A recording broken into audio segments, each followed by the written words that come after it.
Yo, yo, yo, yo, yo. It's your favorite DJ and cousin, DJ EQ. Hey, we got another again, EQ with Equilizer. Hey, guess what? You see where we at. I mean, so I'm with the man, the myth, the legend, my brother, Mr. Jigsaw. How many movies you got on Tubi? Bunch of movies on Tubi. Yeah. Man, discography is crazy. And I mean, hey man, I didn't take none of that from him. Like, I was just like, damn, this nigga like a killer, stone cold. Hey, but good dude, man. My brother, Jigsaw, Mr. Jacote Films. What up, dog? Hey man, so thank you, appreciate you. You know what I'm saying? I know we jumping through hurdles and hurdles to get this to happen, man. It's life be life, but we here. So, all right, man. Like, we gonna get to the movies, we gonna get to everything, but like, you know, I went back, listened to the music. Oh, yeah, okay. I heard all that. Let's take it back to the start, bro. Cause like I said, I also did my research, and I ain't seen a bunch of interviews. So I really feel like, goddamn, appreciate it. Yeah, I don't do a lot. So I appreciate it again. You know what I'm saying? So, all right, man. Let's start with tell the people where you from, how you got started in this, and we just gonna roll. All right. Well, originally I'm from New York. You from New York? Yeah. That's why I kick it in Harlem. You know what I'm saying? That's the first thing. Second, shit. You said how you started? Wait, hold on. Fuck that. You from New York? See, I thought you was from here. So yeah. So I was raised here, so that's the thing. That's why I got the Detroit swag, because I been here since 2. Yeah. Since 2. Oh, yeah, okay. Yeah. So you know what I'm saying. So you from here? Yeah, but I stayed a lot in Jersey. In New York, went back all the time, like whole summers. So I still know that. But once I got here and really adapted, it was a wrap. Oh, so you like how cats from here used to go down south every summer. You was going east coast every summer. I got you. That's why we said Detroit was slow. And when I mean by slow, we get everything last. Mm-hmm. Even some of the slang.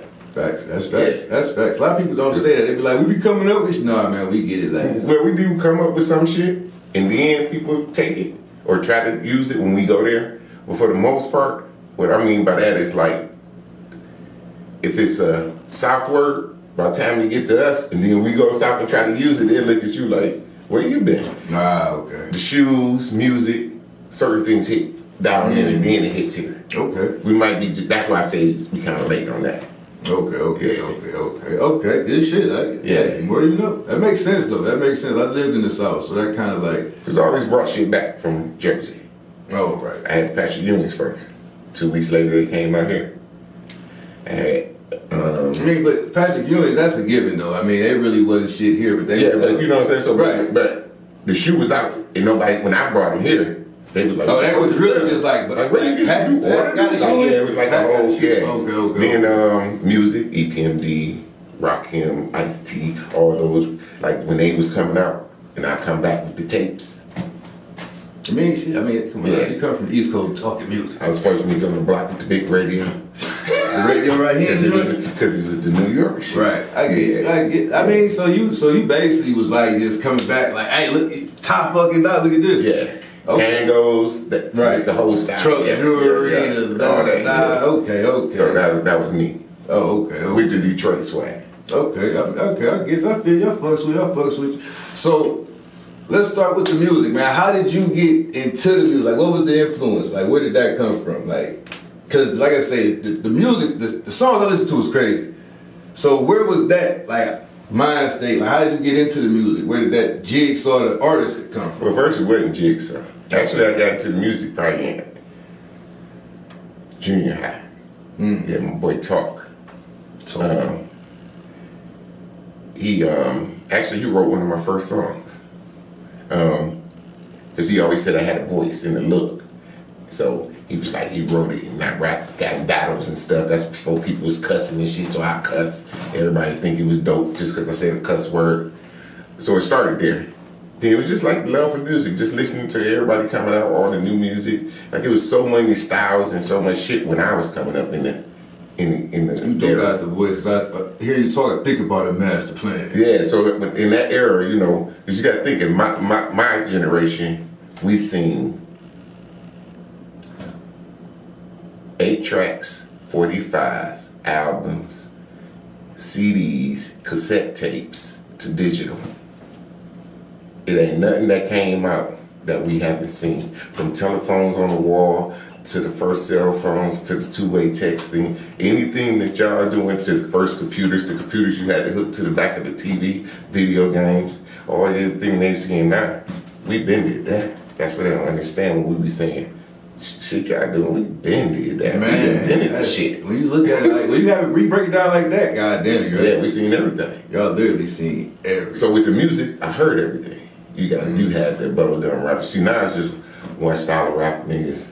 Then whatever style hits, that's what everybody jump on. You know, it's a couple people being in their own lane, but for the most part, everybody rapping about the same shit.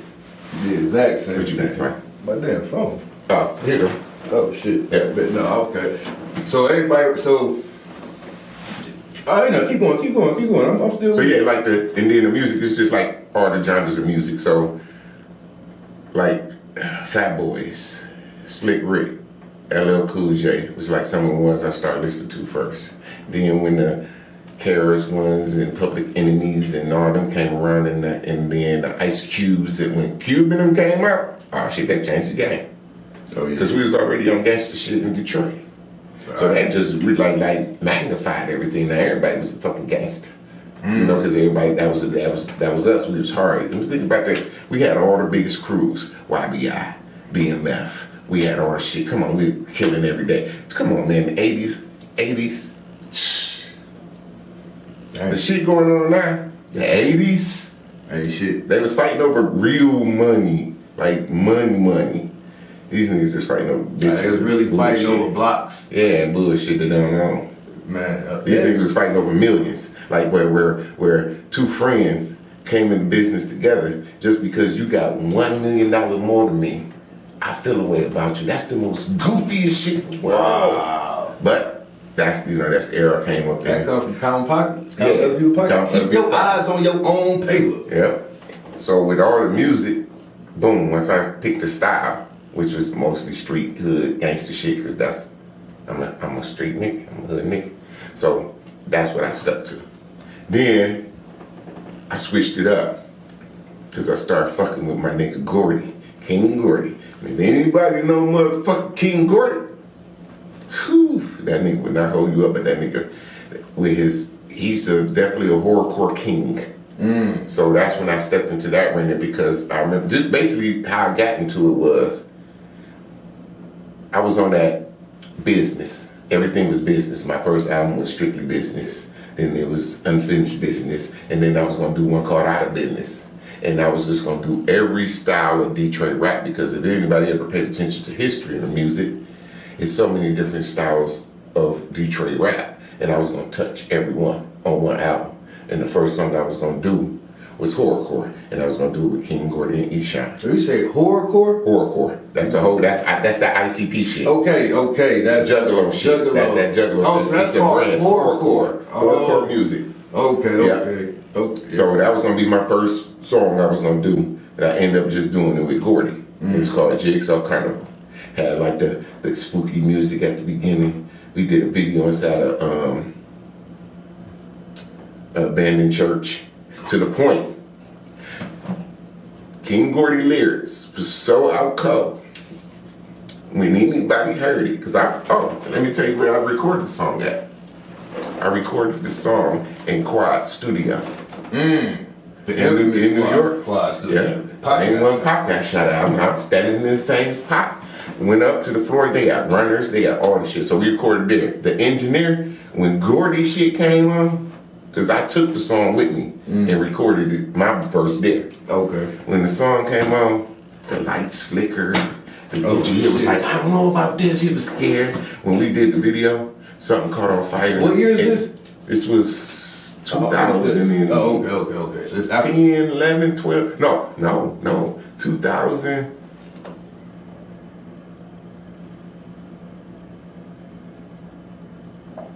Damn, 2010? Somewhere in there, 2015, okay. Somewhere in there, yeah. It wasn't that long ago. You say lights and shit got And then in the abandoned church, we set something on fire, like a little rag or something, and for his scene. And then next thing you know, we in the abandoned church, no windows, just abandoned church.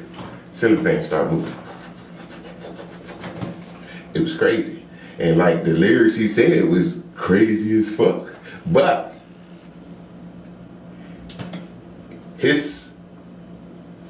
I would say his co-signed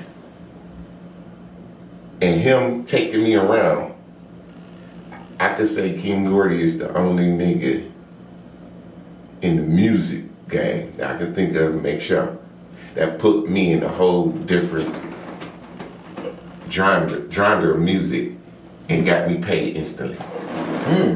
Like I went to one show with him. I think I did a hook. I had these new songs I was working on because this was new to me. Right. So now I'm trying to adapt to the sound. Right. I had the song called Lil Billy. Lil Billy. And basically it was about a kid getting bullied. I just did the hook. When I got, he just said, go out to do something. I did a hook. Boom. Boom. 2 days later, I got a call from the same club he just did in Cleveland. Was it Cleveland? I think it was Cleveland. It was somewhere in Ohio. Same club he just did. They booked me. Off that. But let me tell you about the club though. Club is 2 levels. When I say these motherfuckers had tattoos of King Gordy on them, them fans is them Jacote fans is crazy. That's it. I went and did my own set. I'm thinking like, it's gonna be like 5 motherfuckers here. Like I'm new. Right. Pat. Wall to wall. Pat. I did the song, did a couple of songs, did the Lil Billy song. That song right there put me in a position to go to ICP Radio, get interviewed. I went to their headquarters. Oh, you in the building? Yeah, I'm in Farmington in the headquarters. I'm on, what was the name of they got a whole site dedicated to horrorcore Jacote music. I was always featured on there. Dang. Like I was the new face of horrorcore. Oh, so you was really yeah, I was really, then I just took it on. Boom. But be real, me being the spiritual person that I am and how my mind worked, that wasn't the job that I was supposed to be in. Cause that shit took the turn. And yeah, a turn I would never go back to. But I had fun while I did it. It was something I could say I did too. Right, like, Yeah. hey, I was Yeah, there. it's not meant for everybody. Not only was I there, I was a him over there. Yeah, I was a him over there. So, you know. Can't take that away. You know, as long as it's, you know, still in the hood shit too. It was the same. You know, cause So how did that balance? Like, that, because it's two totally different. it's two terrible. Okay, so when I went to horrorcore, Yeah. okay, so basically the Out of Business CD was gonna be me stepping out, cause this what people don't know. I was filming my own music videos. Oh, I damn. was filming movies when I was doing music. I was filming movies in 1999, 2000. So the music didn't lead to the movies, it was just always It was there. always there. I always had a camera. Oh, So shit. we just started filming movies, like making up shit. Do this shit real quick. I'm just Right, filming shit. freestyling. Let's do this shit real quick. Boom. All right, what part I need now? We just filming movies, putting them together. Damn. Like Game Face Business, Block Brothers. It was just like me and my crew. My crew was my niggas I grew up on the block with. 7 Mile Shields. That's where we grew up. So that was the block. That's why when niggas see SSP or heard the shit SSP, Shield Street Posse. That was our crew. And we anywhere we came, asked any motherfucking body, anywhere we came, we filled up the club, 50 deep, everywhere we went. Okay, that's heavy. That's good shit, salute. Like, Yeah. Remember, like, I thought, like I say, I totally thought the movies came later. So since you was doing all this together, how does that work? Like, it's only 24 hours in a day. Everybody say that. See, this is what people don't know. My boy said the same shit. Check this out. People don't know I got a motherfucking day job. People think I just do movies and shit and move around. So, I remember a motherfucker came up to me and said, how do you survive without, I'm not being your business, but how do you survive without working? I said, what makes you think I don't work? Because you always doing something, you always promoting, you always doing something. I think I got the best job in the world. I work at a steel factory. I run a machine. It's family owned. It's nobody over your shoulders. Right. I can do whatever the fuck I want. I get a phone call, nigga, I probably talked to you a few times at that motherfucker, you ain't know I was there. I can do what I want, I edit there. I make my music there. Oh, damn. The plant, my particular, It's at my job. Talk about keeping it in-house. My movie, The Plant, when y'all see The Plant on strike, the new shits and The Plant, if y'all don't know about it, The Plant series is on Tubi right now. That was filmed at the job. So I work, then I leave work sometime, go film, come to the crib, edit. To the next day, gotta go film some shit. It's just like, I got a lot of energy though. And I got a creative ass mind. So I'm always trying to create and do shit anyway. I mean, that's good shit. Cause I remember us talking, you said, when we first talked, I bought the script when we was talking about, you did say the steel mill situation. I completely have forgot about it, cause I'm like, bro, this motherfucker do everything.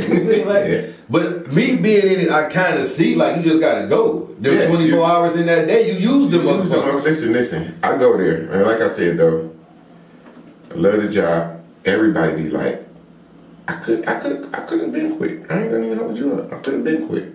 But the one thing is, they got good ass insurance. Health insurance. Say that'd be the big insurance. I got a 20-year-old daughter. Oh yeah, she on that bitch till she 25. She been on that bitch since she was born. Say something. She gonna take some shit hell nah. So she gonna keep riding that motherfucker until after that. Then I might consider it. Be like, okay, she gotta get her own shit now. So I mean, you know, like, man, I'm good on my perks is kind of low now. Yeah. So then I might, but for the most part, you got the freedom you got, and it's like it's just like the freedom, and I can do. If I give them 8 hours, I gotta give myself 16. Right. So that's the breakdown for your ass right there. If you gonna give your job 8, you put 16 into you. Yep, the 16 you. Listen, I've been editing Porch Banditz since July, and I ain't done. Hey. the promo run you've been doing is crazy.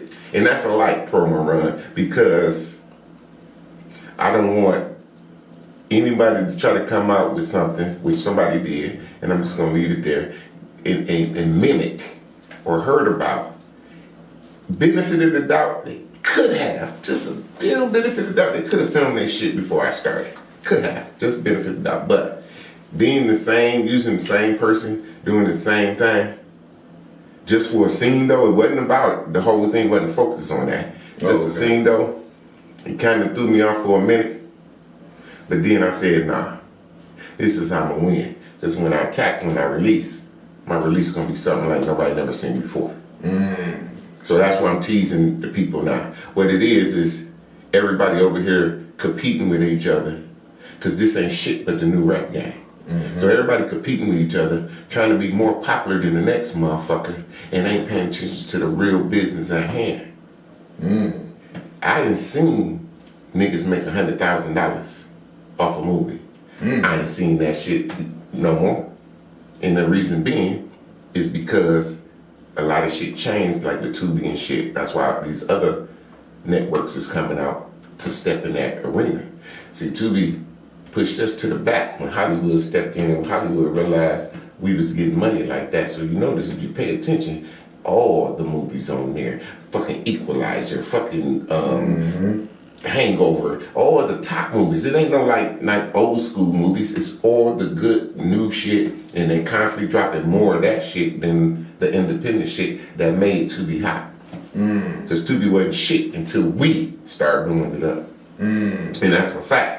So with that, you know, that's everybody competing when we should just be sticking together to make the best movies, build our own big ass studio like Tyler Perry, pull our resources, and put all our research together and work together. Because this is one thing you gotta know. Everybody y'all looking down on, gonna look down on you in a minute. Because everything that always goes up, always falls. Y'all gotta remember that, and y'all forget it. I don't give a fuck who you is, who you think you is, how popular you think you is. One day, you falling. And as you falling, that motherfucker that you shitting on, gonna smile as they walk past you. You reach out that hand, I smack that motherfucker if you ever did some bullshit to me. But I'm cool with everybody, though. But if it was, that's the type of motherfucker, I'm gonna smack your motherfucking hand.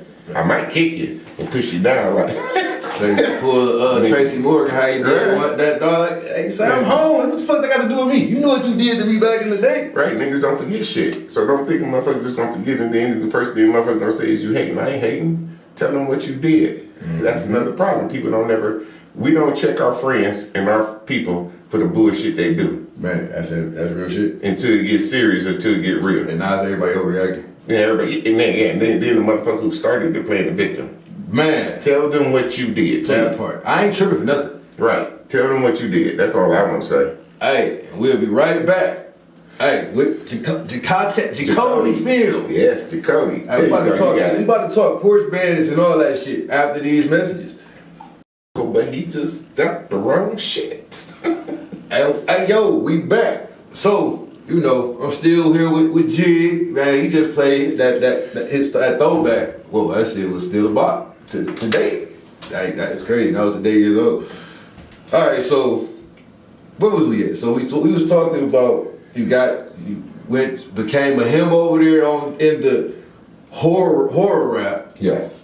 You described how you did. Hey, you still got a everyday life outside of this.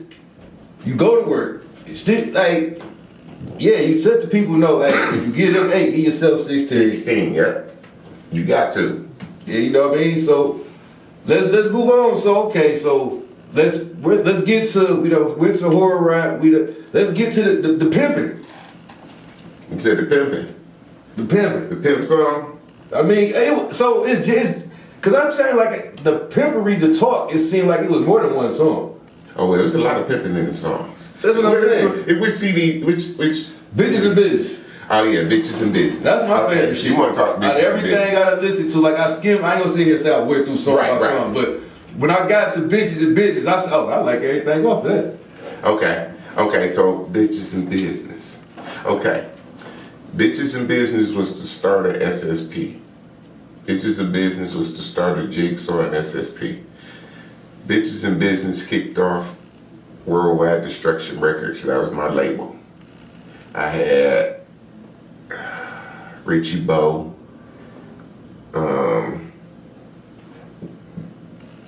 Don Wu, or Wu Da Don. That's what we call him, Wu Da Don.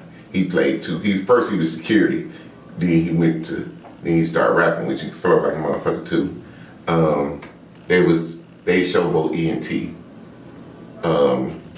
We had a couple females. We had Baby Doll,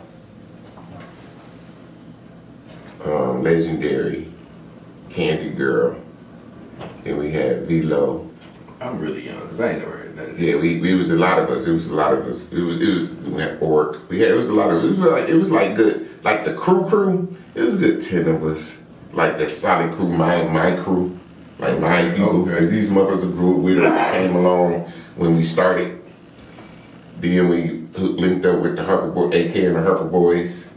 And then, we had people, that's what we said. We was pulling up anytime, 25, 55, 50 motherfuckers at a time. Crew. Y'all was tied in amongst each other. Yeah, so Bitches and Business really started and it came from Rick Ross.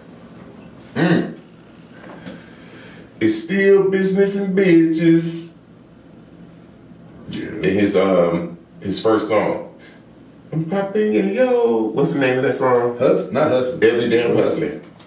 Still whipping the biz, still bitches in business. Oh, and I said, nigga, that's a cold ass title. So I took the title, and that was my first CD. So I had a lot to prove. Like my first, I had shit out. I was in a group called the Murderistic Clique. We had shit out. We was doing a lot of shit. I was still doing music, but then I dropped tapes and cassettes. I was dropping cassettes, then CDs. Then when I went to, I had a lot to prove, like I was saying. I had a lot to prove. I had a lot to say. It was my first official CD that I made that I felt I leveled up from where I was at. Okay. So that's why I say it was the start of Jigsaw SSP, because that run was a hell of a run. We had money backing us. We was making, like I said, making moves. We was the ones with the leather vest, motorcycle vest on, with the gold SSP. You know, motherfuckers didn't know if we was a bike crew or a rap. You know what I'm saying? So we was doing something different. Yeah, we was trying to do everything we did was different. We had a stage show. Like I had a stage show when I came. That's why I said I came out with the jigsaw suit on, straight jacket or chains up, 2 doctors, nigga with a diaper in the bottle, just big the grown ass nigga. Doing that, yeah. Well, I mean, and then some of my niggas was just out there, So y'all was like some damn Parliament Funkadelic type shit. We was on some showmanship, like when we did showmanship, but like Parliament. Yeah, we performed.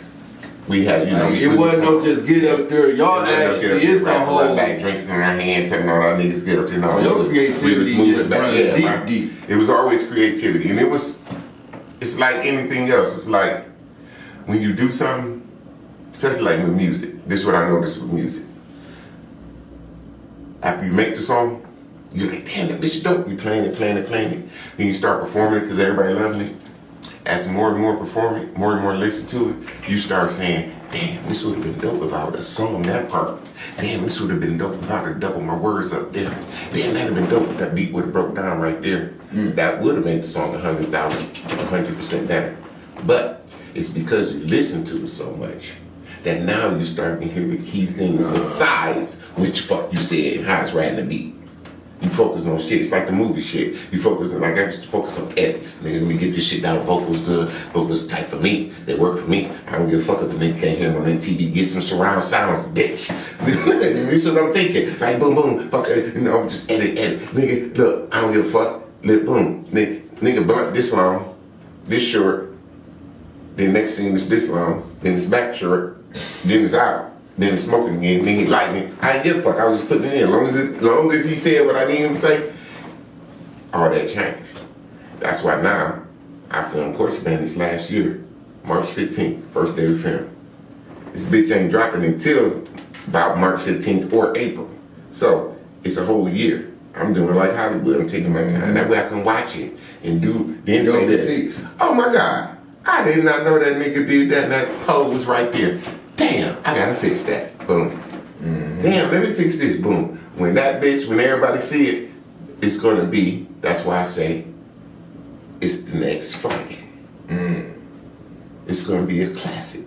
Because I'm taking my time, I'm putting it together, I'm making it enjoyable, I'm making it silly, I'm making it make people laugh. It's just gonna be something that anybody can relate to, because everybody probably, or know somebody that had something stole, or thought that them shit got stole, or whatever it may be. Yeah, or know some niggas that do the shit. So I stay saying, like, y'all motherfuckers look like some damn porch bandits walking around here. Like so taking your time, and that's what I did. I took my time, and with the bitches in business, every song had to be different. And like you said, if you listen to it, and if you know Detroit rap, that's why I used a lot of old school beats. Because anybody who ever used the old school beat, just think about it. Just think about it. Just think about it. Everybody that used some kind of old school something that was Detroit or Motown based or had a Motown touch in it blew up. You can name numerous of songs, even to the new artist, Sada Baby.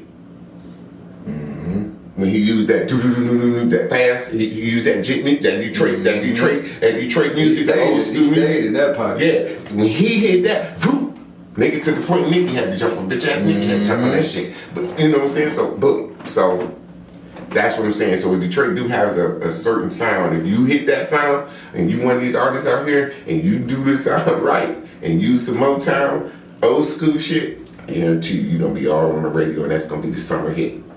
Think about it. Boom, it takes money to make money. Come on. Nigga, they still play that to this motherfucking day. And they play it with Frankie Beverly. That's the crazy part. Nigga, they'll start off with him, next thing you know, Stretch come in. Yeah, I done blended it like that DJ set. Think about it. Anybody who used the Detroit sound. That's facts.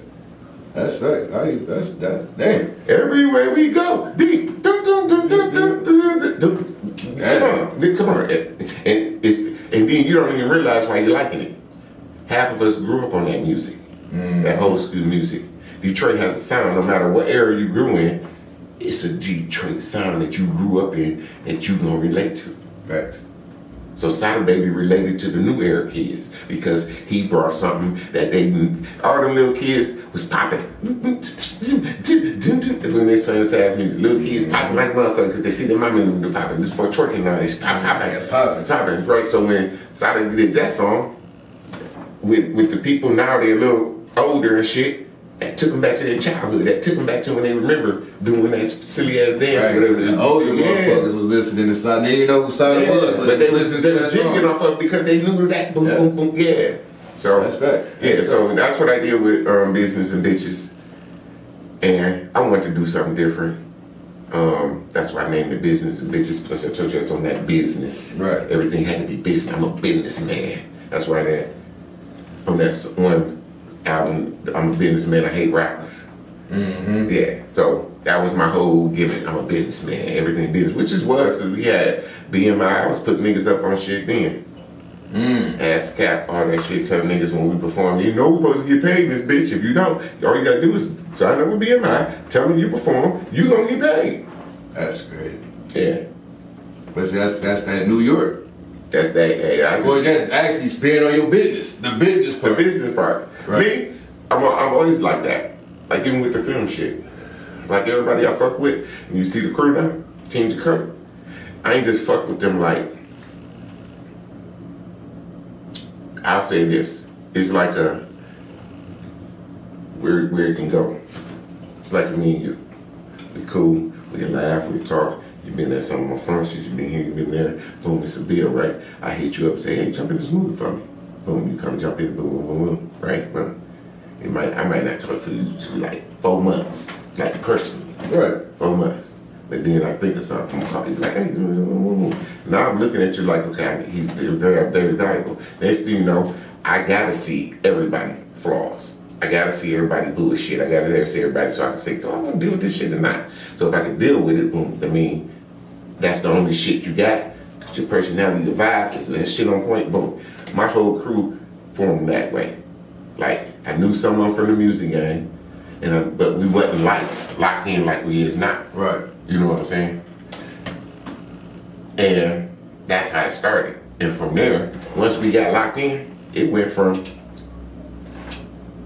you say you write, don't you? Why don't you write this movie for me? Why don't you write this episode for me? You said you do this, right? So you gonna do this? Hey, and you write that, right? You gonna direct that motherfucker too. I help, but you just direct that bitch. That put everybody in a different position. I'm not a gatekeeper. Right. First off, I didn't have motherfuckers call me like, Jig, how you get your shit on Tubi? Nigga, XYZ, blue, hit up these people. If they don't work, hit me back. Real shit.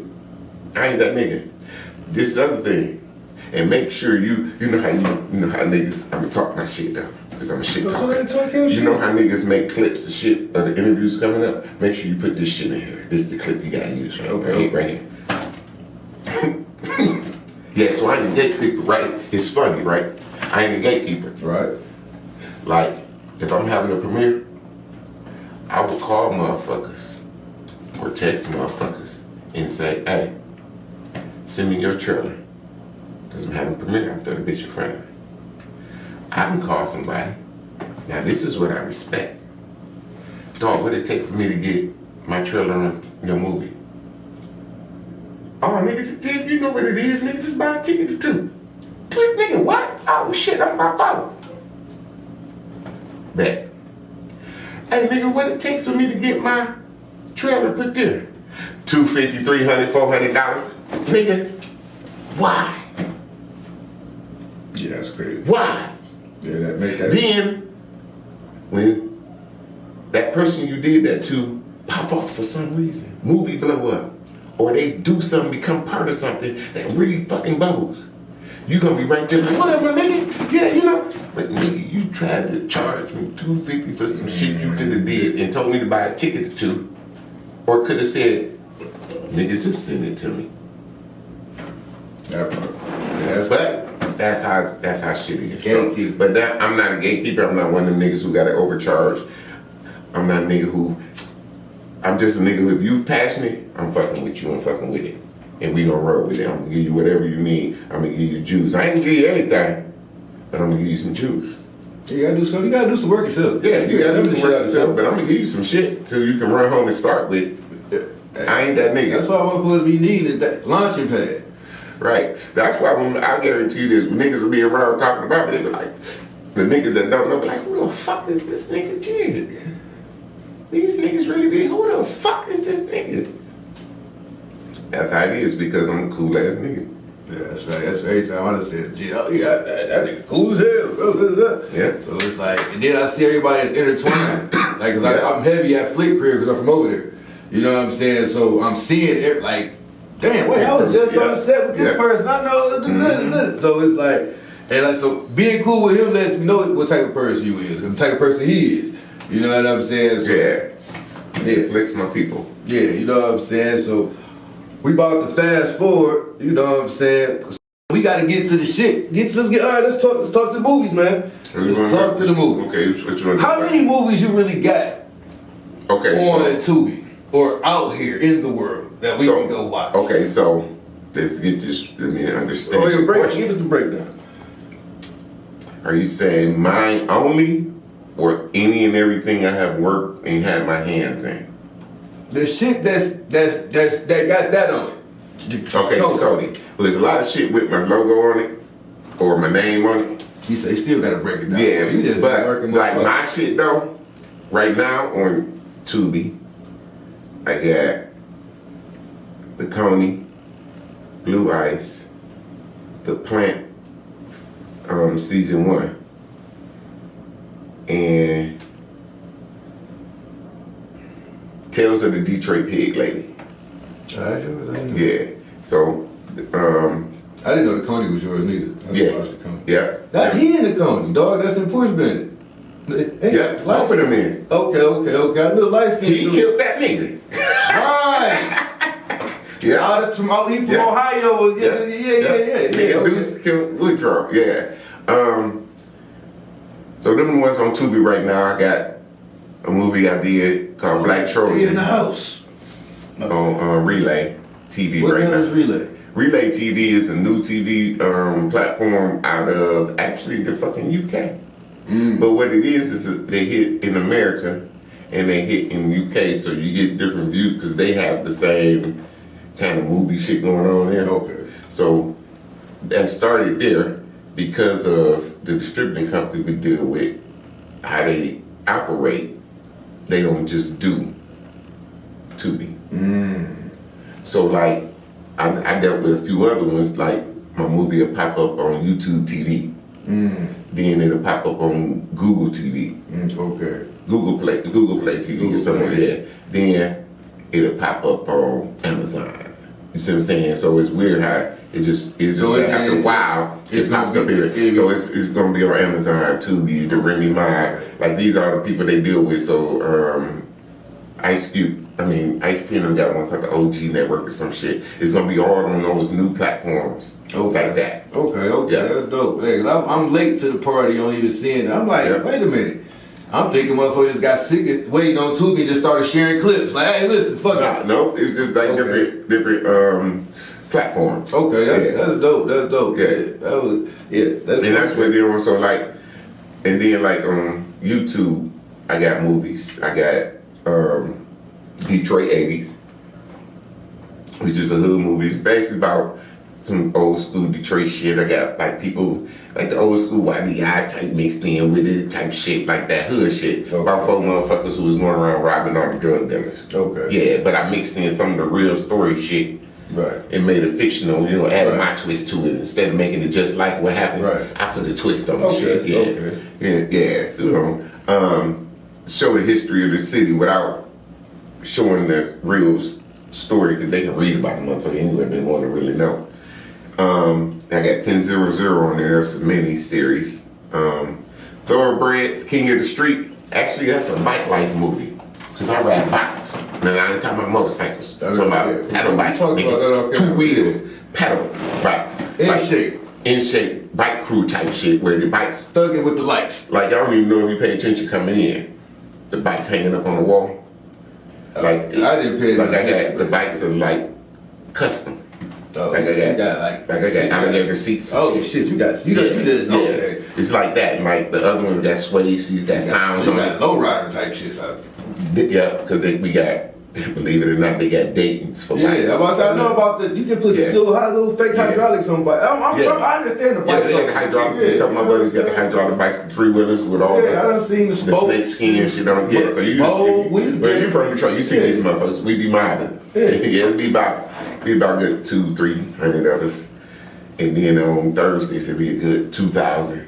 Damn. Oh yeah. So if we come in front of y'all on the Thursday, y'all sitting at the light for a minute. Oh, so y'all like the Hellcat. Yeah, it's out there like that. But you know, and I did a movie about. They had a clubhouse. We had a clubhouse and everything. So like we did a movie about the bike. You know, this made up some shit. Right. Yeah, did that. Then I got Karma. That was a movie that was a short story.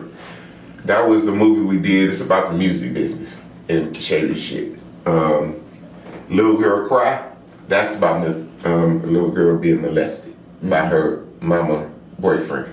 That was some crazy shit because it's a real play too. So what I did, the actual people in the play, we did a little short film of it, and then we showed it before the play a little bit, and then it went into the whole play and showed the continuation of the story. So that's a good one. That Surveillance. That's a cop show I got. Damn. Yeah, so it's a cop show that I'm gonna bring back, and I had like 2 episodes. That bitch dope. I'm telling y'all, go watch Surveillance. Basically, what it's about is two detectives. And that's on YouTube. YouTube. It's all shit on YouTube. Okay. So, it's about 2 detectives that solve cases by video shit. They go out and they talk to people, then they get surveillance if they can, then they watch and they start piecing shit together and boom. Me and gonna check that out. Yeah. Then you ever heard of Yancey? That's my boy Uchi Khan movie. Uchi Khan. Yeah, he do a lot of big shit for the city. That nigga got his shit on lock. Like that's my dude right there. Cause like big ups to what he do. Cause people don't even realize like how my boy is connected with shit and just. That's the one who be out there, this shit, the old school drug dealer type nigga. Yeah, he looked like that. Yeah. That's his air. That's his air. And that's his swag. That nigga be look dope as fuck though. But yeah, him, he be doing a lot of shit for the community, man.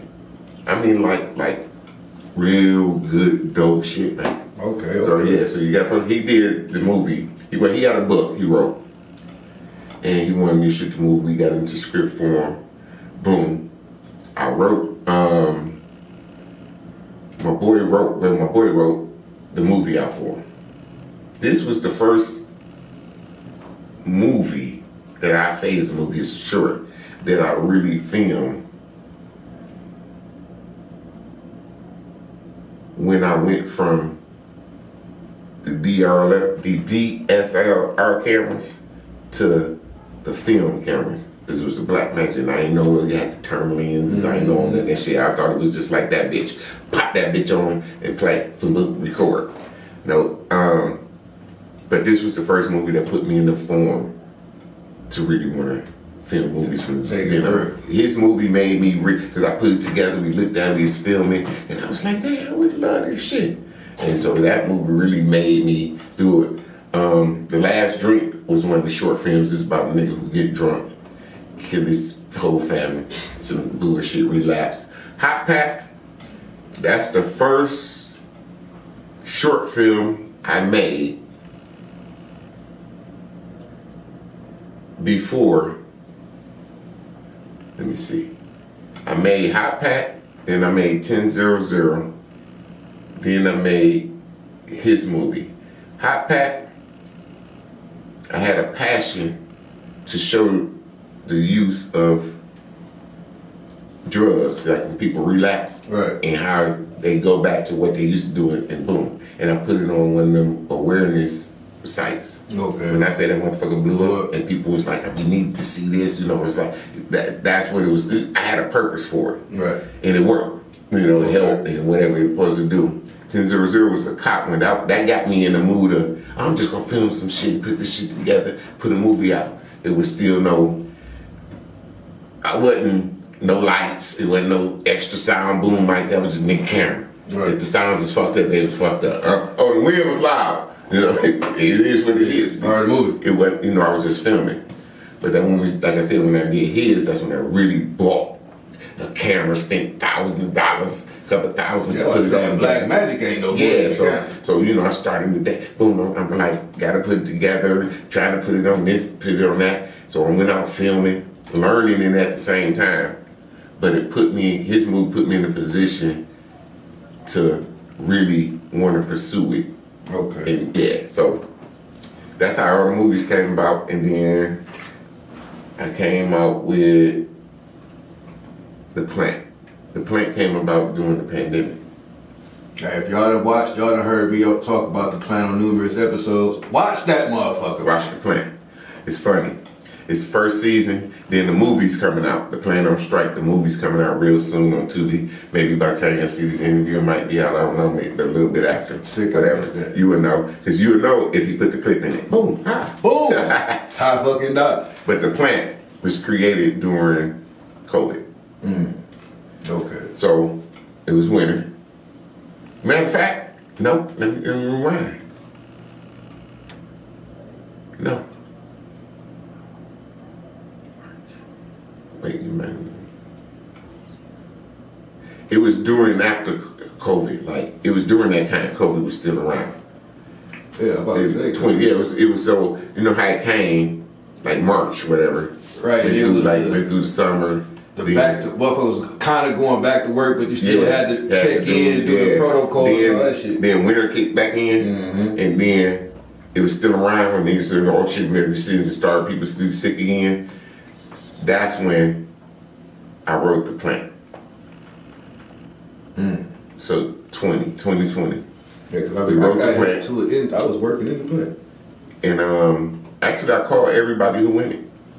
Actually, when I wrote the characters, I wrote down their names who I thought would fit that next to it. Then I called each individual person and said, hey, you want to do this series with me? And they was like, what's it going on? I told them, they was like, hell yeah, I'm down. Everybody said they was down. Then, just the crazy thing, that was the winner. We was all set to film. I don't know if you met Nick, White Boy Nick? I think, when you was like, he the other camera guy. Yeah. Okay, so Nick came over, me and him strategizing. How we gonna work the cameras. My other boy, Unc Baby, I don't know if you know Unc Baby. Unc Baby came over because I was doing some movie shit for him. Boom. And next day, we gonna film. I woke up, I had fucking COVID. Damn. First day to film for The Plant, I had COVID, I couldn't go. We had to cancel. So I'm like, we gotta be on to something because boom. So now, so 14 days later, we finally filmed the first episode, and that is Who Ate My Lunch. Okay.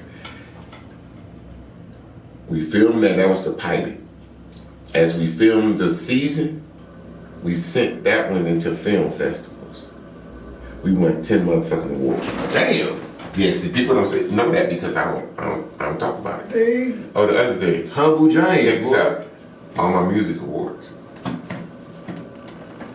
Hey man, see, we gotta do I even talk too, man. So I don't even talk about everything, so niggas don't know the shit, man. That's crazy. See, we ain't even gonna be able to touch everything. When I say I know everybody, I know everybody. Hey, you really just been outside doing pussyfoot around. See, niggas don't think I be outside, but I be outside. I see everything and everybody. They don't see me. Man, that's crazy. That's dope. Like that's respect. Respect, man. Salute, man. Like that's motherfucker got though. Yeah, and then we won 10 for the Plant. So you just in this shit you don't know how to lose. Well, I just like it. You say proper preparation makes for the results. Yeah, I like it, and it's fun to me. It's like creative. It's like being creative. I can create stuff from just going to film this and that, and say, now I gotta put this together. So now it's up to me to make it where people enjoy it, the vision of it. I'm new, but that's what I like. I totally understand what you're doing. Yeah, the vision. So once it's put together, once the movie is put together and it's right, you know, that's when you look at it and say, damn, I did that. we made a movie.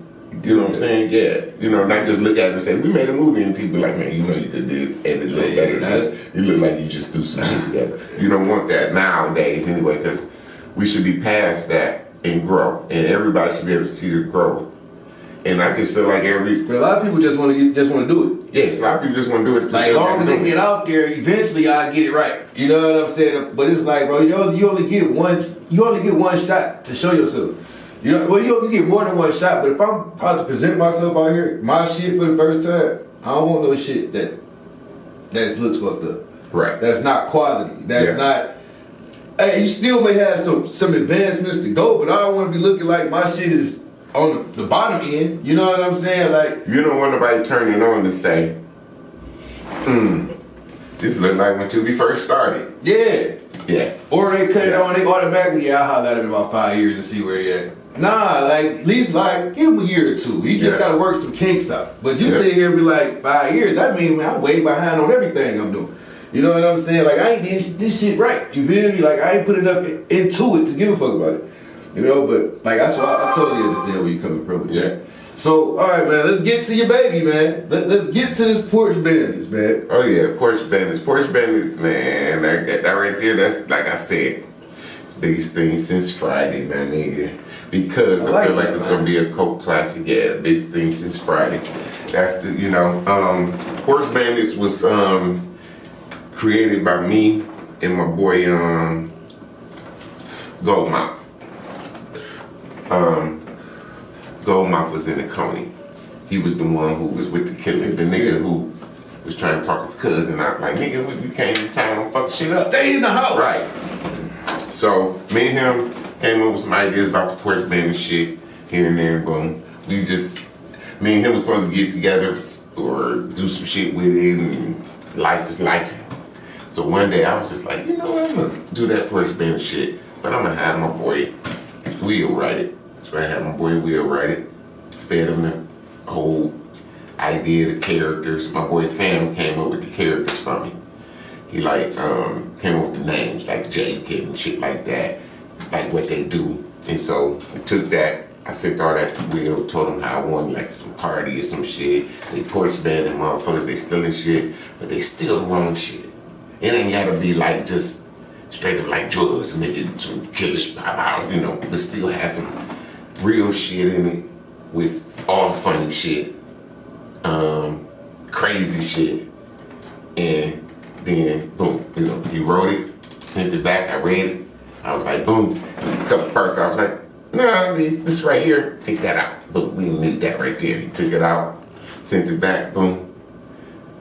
Perfect. But what I noticed as you read the script and you start filming, me, I always do this, because even with the movie you in, Black Trojan, that beginning of that movie, that was not originally part of that movie. Okay. You see what I'm saying? When I watch the movie, first thing I see is, what these niggas beefing over? They said we just popped on the same I beef. said they just popped on the same beefing. Let me create a beef. These niggas can kill these OG niggas, and boom, this is how the war started. You see what I'm saying? So they pull up, bow, shit pop off. They not like this. Oh shit, this is about to be some shit. Now that opened everybody up to say, I'm ready for some action. So y'all was the first body to drop. yeah. Well, when I was getting my bad damn. Yeah, so no, I'm talking, because my mind is out, but it's not out. Right. Right. So like Porch Banditz, and so we did it, read it. Once I read it, it was a go. I started casting. And I'd already pre-talked to me and Deuce. Was that some event? What event was it? Oh, I think it was a Darren Brown event. It was one of his Christmas mingle things, I think. Yeah. Me and Deuce talked about it. And I told Deuce I had something. and I was gonna hit him up. Then I had to think of somebody who was gonna play opposite of him, but he had to be the opposite look of him, opposite build, Right. opposite. Total opposite. So Deuce wasn't, Deuce was gonna be silly, but also the leader. Okay. The dude had to be, nigga, I whoop your ass, but no one will listen. Right. Okay. Smoke. You think I'm dizzy, but not really. I'm just kind of just out there, and I'm just living life. Okay, I'm just free hearted, and I'm just free hearted. So you see what I'm saying? So he was able to talk him into some shit, and shit like that. Get them basically got everybody in fucking trouble. Yeah, bullshit. So they played their characters to the T. Then I got a lot of guests in here. A lot of guests. Like I got Miss Henderson, her boys. I got the sisters. I got people at the party. I got the pawn shop owner. I got people. I got so many different elements in here. That's why I say it's the next Friday, because if people pay attention to Friday, it has a serious, it's funny, but what made it dope, it had some of everybody putting their seasons. So now what you saying Friday, is you already thinking sequel and da, or are you just gonna leave it standalone how Friday initially was? To be real, we already got the whole story and everything, and the writer is on standby.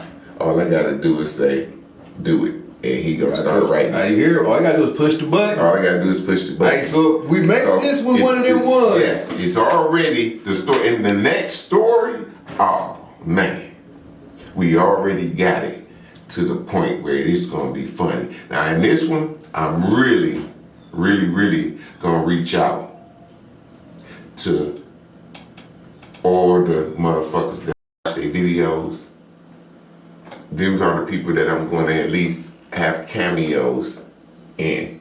So like Jack Funny, my nigga Jay Will, Mike Larry, my boy Carl, the female comedians, a couple female comedians that's funny. It's this one dude that's funny as fuck too. Like I'm gonna have so many comedians in there, because then I feel that will bring also that other element. My thing is this: if I can make Porch Banditz 1 the shit,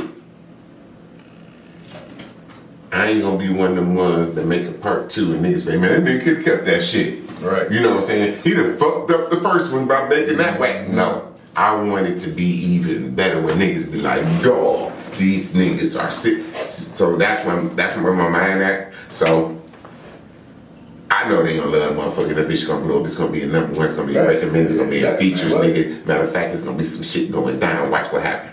Watch how this Porch Banditz craze hit. I see it, man. Like I said, I done pulled it on set a couple times. So it's like, from what I done seen, it's like, god damn. Yeah. You know what I'm saying? See, I figure if I pull up enough, you can't cut me out there. You know what I'm saying? Hey, look, they asked me what's my motto. Hey, just pull up to everything. Yeah. Every time they say call, pull up. You know what I'm saying? Hey, like cause they gonna be like, bro, 2020. They be like, nigga, I done see you and this. You ain't say shit, but I'll pull up. Nigga, like, hey, pull up. That's the best way to do it, man. Best ability is availability. You know what I'm saying? Like I said, man, working with you is, like I said, I can see you take your shit serious. Like, that was my first time, like, in years on Black Trojan. Okay. Like, I did some shit, like, 10 years ago with Hank Clothed and June Whitfield, but it's called Snitch. It never came out. Oh, okay. But we finished, like say, 10 years ago, damn near. Like, you know what I mean? Like, a couple of artists, a couple of actors that's out here in Tubi, we was working there. Okay. But, so I understood it, but the seriousness of it, I'm like, nigga, we doing video, conference video, what, rehearsals on the video. Okay, but even if you can't be on camera, nigga, your audio, nigga, I need to hear how you say it. So, you know what I'm saying, the seriousness with that, you know what I mean, like, it was like, okay, this is for real, like, out there in the cold, like, hey, nigga, we still need to, trembling and all, I need to hear, hey, you know what I'm saying, so it opened my eyes. Make sure it looks summer.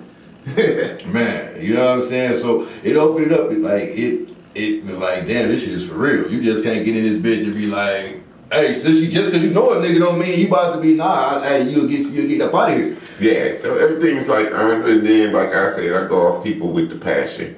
Because there's a few people that always be like, nigga, when you gonna come in the movie? Nigga, you just forget about me. It ain't that. What it is, I noticed how passionate you is and you really want to be in the movie. So I can give you a movie role and then boom, you out the movie that quick. So, so I'm looking like, no, when I do call you, you gonna just be like, that's why I fuck with you, man. Right. Because okay. And that's what a lot of people, if y'all see, and they just start, boom, they got a major co-starring or a major role, it's because they already been bubbling. They've been simmering in the oils. Okay. You know what I'm saying? And then I was just like, all right, it's time. You know, like Mia, the lead in Blue Ice. Okay. A lot of people compare her role to Tupac. Bishop. Bishop. I see that. You see what I'm saying? Where she was just went from this to that. As soon as she found that gun, nigga. Right. It was like boom on her. So, that was funny because when my boy he called me, he said, "Y'all better check on her, make sure she good. She ain't really turning to her because that's how good she played her shit." Oh damn. You see what I'm saying? Right, So, yeah, she did. She was, like, I didn't know her name, but yeah, I do remember that role. Like, yeah. So yeah. She was the wild card. Like, goddamn. So go ahead, brother. Yeah. So it's shit like that people pay attention to that you don't even think motherfuckers gonna pay attention to. Yeah, because like I said, it's patience. Like all this shit is patience. You can't rush. If you trust the process, you can't rush the process. Nope. You know what I'm saying? So how do you go about getting scripts, or like if people want to come to you and be like, hey, I got ideas. I know you got a team, so everybody coming to you, you hear a million ideas every day. It's like you say, it's like the new rap, so you like the producer. Nigga, I can rap, I can rap, I can rap, I can write songs. So how do you pick, like, hey, I'm gonna put, let's work, or let me put my stamp on it, let's get this, or let me get, how much to just, fuck you, how much to take this off, you know what I'm saying, or how does that go? Well, me most of the time, okay, so originally I was writing my own shit. Then Morilla, my daughter Morilla, I met him a while back. Boy, in his movie. That's boy. Tall. Okay, now I'm thinking of Mo Real Bug. No, you talking about what's the name? What's the name? Making of a Thug. Yeah, that's what I'm thinking. Yeah, not him too, but I posted him too because I did that trailer.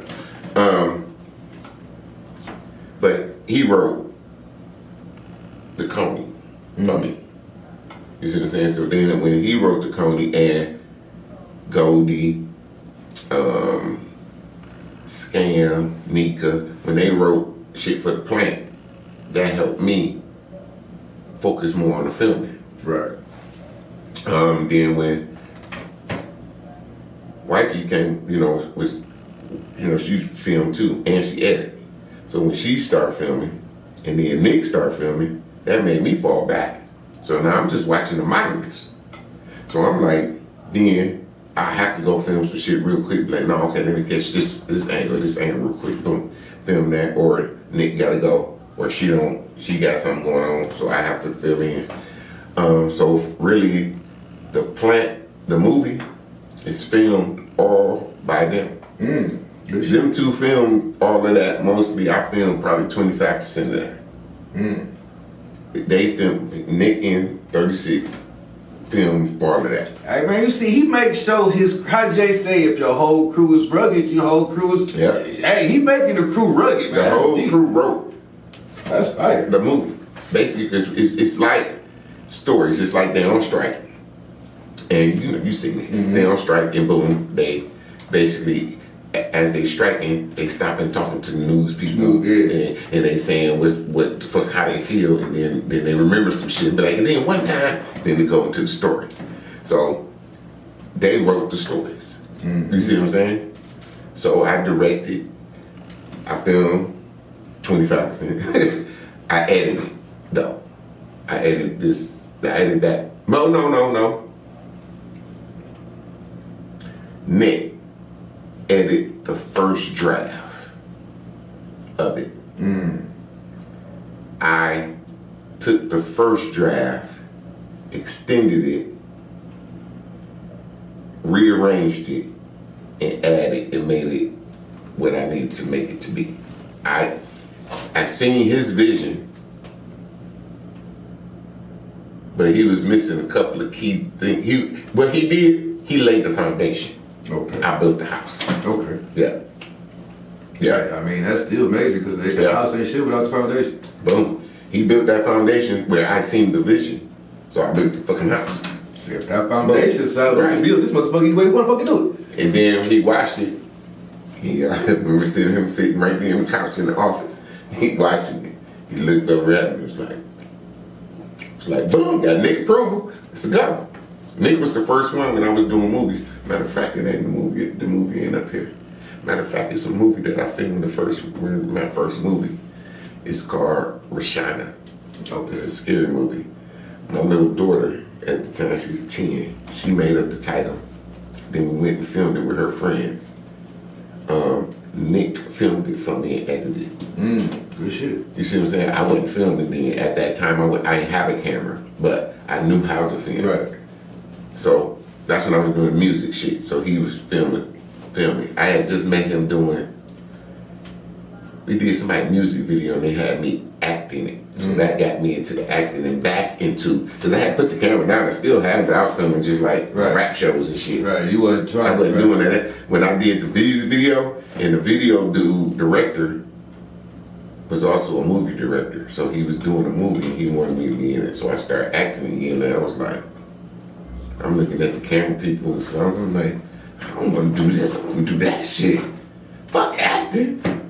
Because I did music. I was always in the So you like, fuck, well, yeah. Like, yeah, you know what I'm saying? I'm always in front of people. So now I'm like, I want to get behind the camera. So that's when I said, no, I get in my movies and I get in other people's movies. But I just seen you was in some Valentine's Day, some type of, I didn't know if that was Think I'm in Love or not. Yeah, with the white beard, the shit. Yeah, with the white beard, I'm in the middle of the girls.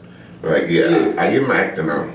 Yeah, I was like, check this nigga. Because I know how to act. Right. You know what I'm saying? But it has to be the role I want to do. Or it's just something simple. Hey, you say where you at? Nah, I get to pick picky on what the fuck to well, get me on. It's like if I want to be in something that's dope, something that's funny, I play an uncle role, I play whatever role, I play a drug dealer role if I have to. I play the role, but it's just like who it is and the role. That's all. Interesting. Like I play a lot of SWAT. Oh, okay, so that Yeah, I feel like I can boom. I know the movement. You know what I'm saying? I can boom. Comfortable with it. I watch SWAT and shit too you much. You just know how. Hey, I'm the one telling. All right, this is how we going in. Then we go boom. Everybody put their hand on. I was just about to say. You know, we going in and shit. You know, like if you seen like Fake Love, the movie out right now, it just came out on Tubi by my man Chapo and Sonny. The SWAT team, that's all my gear. Okay. You know what I'm saying? Okay. I just told Chapo to make sure everybody wore black. I said they look dope as fuck then. And I brought you see the shield, the battle ram, all that. We got all that shit. Yeah. You just SWAT for real around this motherfucker. Yeah, so we did a lot of SWAT shit for music videos, movies. Right. So so we really. All right. So all this leads me to I got one last question for real. We get back to talking shit, but how do you feel about YouTube series and seeing as though you done did them? You know what I'm saying? How do you feel about like that opposed to movies and you know what I'm saying? Because like is that it used to be booming, but now I see it's getting low. But that's because the Tubies and all this is bubbling now. So it's like, do I go to YouTube or just go here? YouTube series? Yeah, like well, you know. Well, this is the fact. I watch YouTube more than I watch Tubi. Okay. First of all, I go to YouTube University. That's where I learned a lot of quick shit and a lot of dope shit. Teaching myself Spanish tutorials. Right, you know what I'm saying? It's tutorials. I go in there and get a tutorial real quick, especially on some editing shit. That's how I learned everything I'm doing. Look, anything you think of, sometimes I be like, I think I just made up some bullshit. Nigga, I'm about to see though. And it's there. I'm like, oh shit, that shit there. And boom. And then I come up with, I lay it out, do what I need to do. Boom, now I got it. I didn't have it a minute ago, but now I got it. Yeah, for sure. Because all I had to do is go in here and see it, and now I know how to do this. So YouTube is, and then I watch a couple of like people on there who do reviews and things of that nature, things of that nature. If you're looking for something real quick, a quick song, you might go to YouTube real quick. It's TV shows that I didn't even know came on TV that's on YouTube. So it's shit like that. So I don't think YouTube will always have a need. Yeah, facts. You know what I'm saying? Somebody will always need YouTube and Netflix. It's gonna be YouTube and Netflix. Yeah. Somebody always need YouTube for something. Post something, music video, because anybody can get the channel. Mm-hmm. So, yeah, so I feel like if you stick to YouTube, it's just you know how to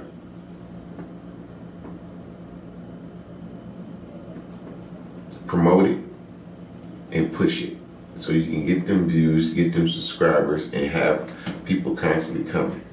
Once you have that, I feel like you'll be on your way because now you have a fan base. So I don't feel like, you know, like with and Tubi, you can push it on a paywall on your YouTube. Yeah, so. On Tubi, you gotta keep coming out with movies. Right, because they run it through them. You gotta keep coming out with movies. It's hot today, gone next week. Yep. So now, they're like, yeah, we know so-and-so, but shit, you ain't came out with nothing else, so now they forgot about you. With that, like with your show, if you film all week, just every day, but you filming like 3 or 4 niggas a day, you just got all these videos lined up. Then you finish. I finished filming. I filmed for 2 weeks straight. 3 niggas a day. And you know how much content you have? Facts. So now it's just you editing and putting the videos out. So now you saying, how I'm gonna do it out? I'm coming out every day, every 2 days, every week. How do I want to do it? Let's test the waters first. If you hit it one day and you see nobody, you keep trying to run it back, and you start noticing if you do it every day, you get different kind of people. You might say, I'm gonna do something every day. Then you become a norm. You become a regular. See, this is when people become habits. Yep. Nigga, the Breakfast Club or the gospel station or that 105, whatever you listen to on your way to work in the mornings, either 3 stations or the Slow Jams 92, like Steve Harvey, if you listen to any of them, I guarantee you, every morning you get in your car, you tune on that motherfucker, and it's in there. This is like watching somebody. That's facts. Every morning at 8 o'clock, I'm watching Cam and Mace. Yes, you see what I'm saying? Then I go to Joe Budden. Yeah. You know what I'm saying? Like, this is I know when Joe Budden, Monday, Wednesday, and Friday. You know what I'm saying? You know the program. Oh, they about to do what's the name real quick. CJ, you know the whole program. Like, I'm invested. So it's the same way. So I feel like you do it right and focus and really want it. That's everything, baby. We gotta do. We gotta focus. We gotta really want it and just go after it because anything can be done. This thing crazy. Anything you think of can really be done. You just gotta stay on it. And that's everybody's hard part. Completely. They hit a brick wall and be like, fuck it, I ain't doing this shit no more. Right, but you ain't realize this. That brick wall would stop you because on the other side of it was the goal. And you walked away from it. That's me, right? Like I've been like man, this shit. Cause you get to looking back and like, I done did all this. But then you be like, I did all this in no time. So it's like, keep putting this time in. So I totally understand. Like you gotta keep. It's a bill. A lot of people do want, sometimes shit do. Yeah. But is that gonna last? And then is you ready for it? Yeah, and is that gonna last? And then what comes with that? That part. Now, if you learn and you figure it out, you see, you understand. Now you thinking more. Now you seeing more. Now you saying, "Oh, I got to build in this section. I got to build in this." You section. can stay afloat once you get to that motherfucker. Like if somebody knew, because I didn't have this. Hey, what's up? I'm trying to be in the movie. Okay, that shit. I got this coming up in such and such. On this day, you can come through. All right, cool. How much you pay? Nigga, what the fuck you do? What the fuck you been in? Can you sell 10 tickets first off, nigga? First off, that's the first fucking question. If you can't sell 10 motherfucking tickets, we ain't got shit to talk about. Man. And then, if I put you on the cover, nigga, you gonna watch this motherfucking movie? Hell, fuck it off, because I don't even know who the fuck you is. Nah, fucking that. Hence the why you came talking to me. You have to start somewhere before you talk about money, though. People think, because they heard numbers that everybody getting that. No, I'll tell you right now, nigga, I've been seeing movie first quarter and I only got $200. I'm sick of that. You see what I'm saying? Yeah, so it ain't no, I'm about to get like 20, 30,000. You might get lucky. I can't say you not, because I done seen the numbers. I done seen Does on make 80. I done seen that damn Tiffany the Down movie, not their actor. Right. Tiffany the Down movie, make 100,000. Hey man, on that note, I gotta spin the block. You know what I'm saying? But hey, we both got things to do. Yeah. Hey, so we'll be here all night. But listen, it's been my brother, Jig, Mr. Jacote Films. Yes. Y'all done heard from the beginning to the end. Porch Banditz coming ASAP. Well, coming soon. Yes, coming very soon. The Plant. Yeah, the Plant dropping anytime, means to an end. Black Trojan gonna be on Tubi as well. It's already floating on platforms already. I thought they was bootlegging it, man. I thought it got bootleg, man. Yeah, so, hey, man, we working. Hey, man, be on the lookout. There's a lot more things working, man. Anything else you working on? We got One Long Night coming from my man Lamar, him and his wife, Family Affair. We did a horror movie. This is gonna be dope.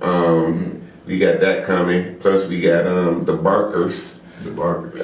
That's Goldie. That's Goldie movie. If anybody know about her, you know, and just be on the lookout for her new series, HP, from my dude HP.